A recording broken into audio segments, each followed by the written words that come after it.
She is the owner, operator, and founder of SoCal Tattoo and Body Piercing. Well, previously Body Piercing. Yes. We'll get into that. SoCal Tattoo, Terry Morgan. Hello, Victor. How you doing? I'm good. Excited to be here. Are you? Yeah. I'm really, really glad to hear that. I'm really excited to have you here. Yay. I've been thinking about it for weeks. I've known that you were going to come on for weeks, and I've been like, man, it's so cool that I'm going to have you on the show. I'm a big fan of yours, and like I said, we've been friends for a while. Yes. And I really enjoy what you've done over the past, what is it, 30? Well, almost 30 years. 30 years. 28 and a half years. Yeah. Yeah. So I wanted to have you on the show. Wanted to, bring you on and talk to you about what you have going on and what's coming up and how it got started. And, I want to get into it all. All right. How does that sound? That sounds great. You got almost 3 decades, though. Yeah, I know. You got the time. I do have the time. Maybe we'll do a part 2, but Possibly. we'll get into them.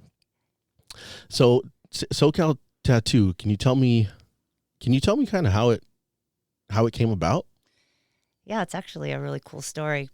I was tattooing apprenticing at a shop in San Pedro called American Tattoo. And there came a time when the owner there wanted us to commit in ways that you used to have to commit back in the day. And that meant signing something saying that we wouldn't work in our own town within so many miles. And I'm from San Pedro, and I really wasn't into signing that. The guy who taught me how to tattoo Pops, Steve Soller. Mm-hmm. Yeah. He recommended that I pretty much, at the time, me and my ex-husband, get our stuff and probably get out before the owner wanted us to, sign over these papers. So we did so, and it was reluctantly. We'd only been apprenticing for about 4 or 5 months at the time, but I guess he kind of felt like it was time for us to spread our wings. There was a gentleman named Jim that used to come in and get tattooed by us, and his appointment was supposed to be on Saturday. We had no place to tattoo, and reluctantly, because back in the day, tattooing at home was such a taboo. It's still, right? I would think so, Yeah. But he asked if he could still come and get his tattoo, so I set up a little station in my kitchen in my little apartment on 22nd and Grand and made the kids go to my mom's house for a few hours. And I tattooed a little Betty Boop on his arm, and I was telling him, we're going to have to, figure something out. We have 2 kids. We both quit the jobs that we were doing before to start tattooing. And he said, well, how much do you kids think it would cost to open a shop? And I was like, this is back in the day. It's 1992. And I said, well, about $3,000, which was a lot of money to me back then. I said, I think I could probably get something going. And I already had in my head the space that I knew in town that I could probably get rented to us.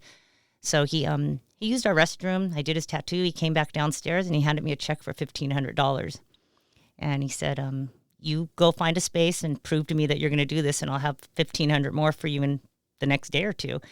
I was like, but you don't even know me. And he said, oh, I know you, Terry. Like, he just kind of had a feeling. Wow. And that was the start of it. That day I went down to this little mini mall on 7th and Gaffey, and it used to be a tennis shoe store, and it was about 1,200 square feet. I knew I couldn't afford 1,200 square feet, so I talked to the landlord. I said, look, I'm going to open a tattoo shop. There's no tattoo shops on Gaffey. And he was like, I don't care. Pat Funicello, cool Italian dude. He said he didn't care. Just do me right, pay your rent. So I said, well, one more thing. I'm not going to be able to use both spaces. So my brother and some friends came and drywalled up part of the space.